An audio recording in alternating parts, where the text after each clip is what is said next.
আচ্ছা উকিল সাহেব বলেন তো বউ কাকে বলে এবং বউ কত প্রকার? বিবাহের মাধ্যমে শাশুড়ির মেয়েকে দত্তক নেওয়াকেই বউ বলে। বউ 10 প্রকার। 1 নম্বর হলো আলসে বউ, এরা সারাদিন শুয়ে বসে থাকে। 2 নম্বর হলো খেজুর গাছ মার্কা বউ, এরা স্বামীর সাথে সারাদিন খ্যাচ খ্যাচ করতেই থাকে। 3 নম্বর শুকনা রুটি মার্কা বউ, এদের মুখে কোনো রসকস নেই। 4 নম্বরে রোমান্টিক বউ, এরা হচ্ছে সবচেয়ে দামি বউ।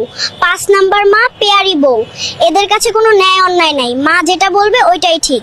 মায়ের বুদ্ধি শুনে স্বামীর বাড়ি যে অশান্তি করে। 6 নম্বর সিরিয়াস বউ, এদের সাথে কোনো হাসি ঠাট্টা করা যায় না। 7 নম্বরে অপুক্ত বা ইম্যাচিওর বউ, দুনিয়ার সব বই প্রায় এমন। নাম্বার 8 আল্লাদি বউ, এরা সব সময় মান অভিমান নিয়ে বসে থাকে। নাম্বার 9 উদাস বউ, এরা কোনো কিছুতেই সিরিয়াস না, এরাই পরকিয়া বেশি করে। লাস্ট 10 নম্বর বউ, এরা হলো হাবাত্তা বউ, এরা সারাদিন স্বামীকে বলে এটা আনো ওটা আনো।